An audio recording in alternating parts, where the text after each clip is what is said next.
UP Uttarakhand में कांवड़ यात्रा की धूम है। तो वहीं कांवड़ यात्रा का आज तीसरा दिन है। कांवड़ मार्गों पर सुरक्षा के पुख्ता इंतजाम किए गए हैं। कांवड़ मार्ग पर 2000 सीसीटीवी और ड्रोन तैनात किए गए हैं। पूरे कांवड़ रूट पर प्रशासन पूरी तरीके से अलर्ट है। शिवालयों में शिव भक्तों की भीड़ भी इस दौरान नजर आ रही है। तो एक और जहां कांवड़ यात्रा का आज तीसरा दिन, तो वहीं इसको लेकर के प्रशासन पूरी तरीके से मुस्तैद और तमाम तरीके की तैयारी भी प्रशासन की ओर से की गई है। दरअसल 2000 सीसीटीवी और ड्रोन तैनात किए गए हैं। तो एक और जहां सीसीटीवी के जरिए निगरानी रखी जा रही है, तो इसके साथ ही ड्रोन के माध्यम से भी पूरे रूट को चेक किया जा रहा है या कहीं निगरानी रखी जा रही है और कांवड़ियों को किसी प्रकार की दिक्कत ना हो, इसका भी ध्यान रखा जा रहा है। शिवालयों में जहां शिव भक्तों की भारी भीड़ नजर आ रही है, तो वहीं रूट को लेकर के भी प्रशासन की ओर से पुख्ता इंतजाम है।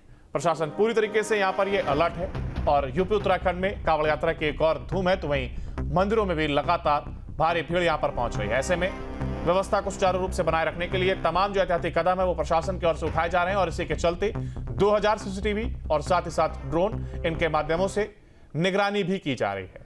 यानी कि चाहे सुरक्षा मुहैया कराना हो, निगरानी करना हो, किसी प्रकार की कोई दिक्कत ना हो, जो व्यवस्था है वो सुचारू रूप से चलती रहे, इन तमाम चीजों को लेकर के ये तमाम व्यवस्थाएं यहाँ पर की गई हैं। स्वास्थ्य और सफाई की व्यवस्था भी चाक चौबंद है। कांवड़ रूट पर कांवड़ियों को दिक्कत ना हो, इसका खासा ध्यान रखा जा रहा है। हर की पैड़ी पर शिव भक्तों की ये भारी भीड़ उमड़ रही है। शिवालयों में भी ये भक्त पहुंच रहे हैं। निमंत्रण कक्ष पूरी तरीके से सक्रिय है। तो इस दौरान जहां एक और कांवड़ लेकर के आगे बढ़ते हुए, तो वहीं ट्रैफिक प्लान भी लागू किया गया है। और मुजफ्फरनगर से हमारे साथ हमारे संवाददाता अरविंद हमारे साथ लाइव जुड़ गए हैं। अरविंद, एक और जहां देखिए कांवड़ियों को लेकर के तमाम जो एहतियाती कदम है, सुरक्षा के दृष्टिकोण से जो कदम है वो उठाए जा रहे हैं। ऐसे में क्या जो कांवड़िए हैं उनको किसी प्रकार की दिक्कत ना हो और क्या क्या सहूलियत उनको फिलहाल मिलती हुई नजर आ रही है? मुजफ्फरनगर की बात करें तो मुजफ्फरनगर कांवड़ यात्रा को लेकर बहुत महत्वपूर्ण जनपद है। यहाँ पर लगभग करोड़ों से ऊपर कांवड़ियां यहाँ से उतर गए हैं। अगर हम सुरक्षा की बात करें तो सीसीटीवी, ड्रोन और अगर हम पुलिस फोर्स की बात करें तो यहाँ पर पुलिस और एनआईयू के साथ साथ आरपीएफ और अब कल से एटीएस की भी एंट्री यहाँ पर हो चुकी है। एटीएस को भी यहाँ पर सुरक्षा के लिए लगा दिया गया है। अगर हम अभी भी बात करें तो एटीएस के जवान, अगर आप चाहे तो हम आपको दिखा सकते हैं कि देखिए सुरक्षा को लेकर एटीएस के जवान अभी भी सीट चौक पर खड़े हैं और सुरक्षा पूरी तरह से चाक चौबंद है, क्योंकि किसी तरह की भी होटल शासन प्रशासन इस बात को लेकर नहीं बरतना चाहता कि किसी भी शिव भक्त को किसी तरह की कोई परेशानी हो। अगर आप बात करें तो एटीएस को पिछले वर्ष भी लाया गया था। पिछले वर्ष भी सारी कांवड़ यात्रा संपन्न कराई गई थी। अब की बार भी किसी भी श्रद्धालु को अगर कोई परेशानी होती है तो उसके लिए पुलिस प्रशासन पूरी तरह से, और अगर आप करें तो आरपीएफ और एटीएस वगैरह जितनी भी एजेंसियां हैं सुरक्षा के लिए, उसके लिए प्रशासन ने कोई नहीं रखी है। अभी तो देखिए तमाम तैयारी जरूर की जा रही है, लेकिन इसके साथ ही कहा जा रहा है कि कांवड़ियों को किसी प्रकार की दिक्कत ना, इसका भी खासा ध्यान रखा जा रहा है। ऐसे में जहां 2000 सीसीटीवी की जानकारी सामने आई है कि शायद सीसीटीवी हो या फिर ड्रोन कैमरे हो, इनके माध्यम से भी रखी जा रही है। और जैसा जिक्र आपने किया कि भारी भीड़ यहां पर पहुंचती है, ऐसे में भीड़ को नियंत्रण के लिए क्या कुछ कदम उठाए जा रहे हैं? देखिए, भारी भीड़ को नियंत्रण करने के लिए लगातार यहाँ पे रूट डाइवर्ट कर दिए गए हैं। कल से NH-58 को लेकर एक जो यहाँ पे 4 लेन था, उसको एक साइड को सिर्फ कांवड़ियों के लिए सुरक्षित कर दिया गया है। उसको सामान्य व्यक्ति, कोई भी व्यक्ति उस पर आवागमन नहीं करेगा। सिर्फ कांवड़ या ये जो भक्त आ रहे हैं जंगल लेकर, उसको वे ही यात्रा कर सकते हैं। इसको लेकर पुलिस प्रशासन पूरी तरह अलर्ट है और शासन प्रशासन के लोग सभी जगह लगे हुए हैं और बीच बीच में बैरिकेडिंग भी की हुई है ताकि कोई वाहन एकदम ना उसको उनके अंदर घुसा दे, किसी तरह की कोई अनहोनी ना हो। क्योंकि रात्रि में भी एक घटना ऐसी हुई थी कि रामपुर किराए के आगे चलकर एक फ्लाईओवर है, उसके ऊपर कुछ कांवड़िया आप विश्राम कर रहे थे, तो पीछे से एक ई रिक्शा ने आकर उनकी कांवड़ को खंडित कर दिया था। उसको तुरंत ही पुलिस मौके पर पहुंची और उसको विधिवत उनकी कांवड़ को आगे चलाया गया और उनको समझाया गया और उस ई रिक्शा वाले को तुरंत हिरासत में लेकर आगे की कार्रवाई की गई। देखिए तमाम जरूर ये घटनाएं भी सामने आ रही हैं। ऐसे में जो क्या किसी प्रकार का जो रूट डाइवर्जन है वो भी किया गया है या कहीं कांवड़ियों के लिए कोई अलग से एक रास्ता या कहीं एक कॉरिडोर तैयार किया गया है क्या?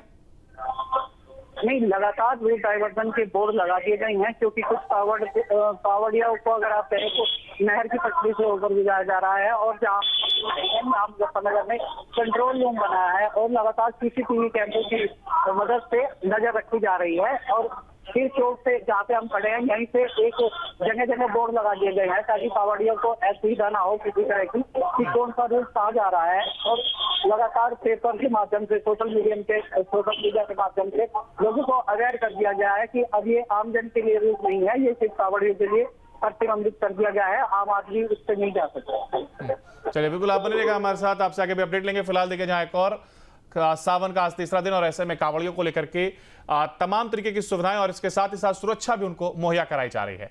वहीं खबर मुजफ्फरनगर से सामने आई जहां कांवड़ियों की सुरक्षा को लेकर के पुलिस अलर्ट है, तो वहीं NH 58 पर एक लेन कांवड़ियों के लिए रहेगी। हाईवे पर दूसरी लेन ट्रैफिक के लिए रिजर्व, आने जाने वाले वाहनों को डायवर्ट किया गया है। वन वे ट्रैफिक व्यवस्था के तहत डायवर्ट किया गया है। मार्ग पर जाम रोकने के लिए पुलिस की तैनाती बढ़ाई गई है। SP सिटी ने कांवड़ सुरक्षा को लेकर के ये प्लान तैयार किया है। तो जहां एक और हाईवे पर दूसरी लेन ट्रैफिक के लिए रिजर्व रहेगी, तो इसके साथ ही तमाम ये एहतियाती कदम किसी प्रकार की दिक्कत ना कांवड़ियों को हो ना उस पर चल रहे वाहनों को, इनको ध्यान में रखते हुए ले गए। हमारे साथ हमारे संवाददाता लगातार बने हुए हैं। सीधा देखिए जिस तरीके से अब ये फैसला लिया गया, जिसका जिक्र आपने किया कि तमाम तरीके की छुटपुट घटनाएं सामने आ रही थी, अब कहीं ना कहीं उनसे बचने के लिए एहतियाती कदम उठाया गया है।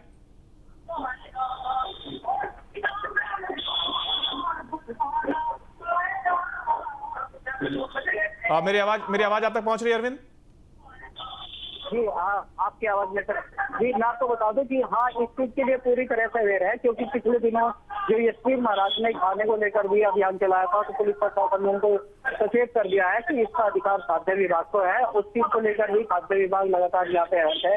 और रूट की बात करें तो पुलिस प्रशासन ने जगह जगह रूट की व्यवस्थाएं कर दी है। SP सिटी ने अपने क्षेत्र में इसका जिम्मा संभाला है और SP ग्रामीण में, क्योंकि वहाँ पर दोनों ही क्षेत्रों से होकर कांवड़ यात्राएं गुजरती है। और पुलिस प्रशासन पूरी तरह से बना है, क्योंकि आज 2000 से ज्यादा CCTV कैमरे हैं, लगातार व्यवस्था दी जा रही है।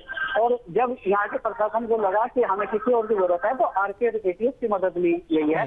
क्योंकि पिछले वर्ष की अगर हम गणना करें तो लगभग 5 करोड़ लोगों का अंदाजा बताया गया है कि यहाँ से सिर्फ भक्त लोग गुजरे हैं जो कांवड़ यात्रा को होकर लेकर गुजरेंगे। अब की बार भी उनकी अनुमानित संख्या लगभग इतनी ही बताई जा रही है। देखने वाली बात है कि बिल्कुल ये बड़ी बात है कि देखिए तमाम तरीकों की सहूलियत जरूर यहाँ पर दी जा रही है। बहुत शुक्रिया अरविंद आपका हमारे साथ जुड़ने के लिए और इस तमाम जानकारी को साझा करने के लिए। जहाँ भक्ति है हर शब्द में, कथाओं में छिपे हैं दिव्य रहस्य और ज्योतिष देता है जीवन को दिशा। धर्म से जुड़ी हर बातों को जानने के लिए हमारे चैनल स्तुति को सब्सक्राइब करें। चैनल पर जाने के लिए इस लिंक पर क्लिक करें।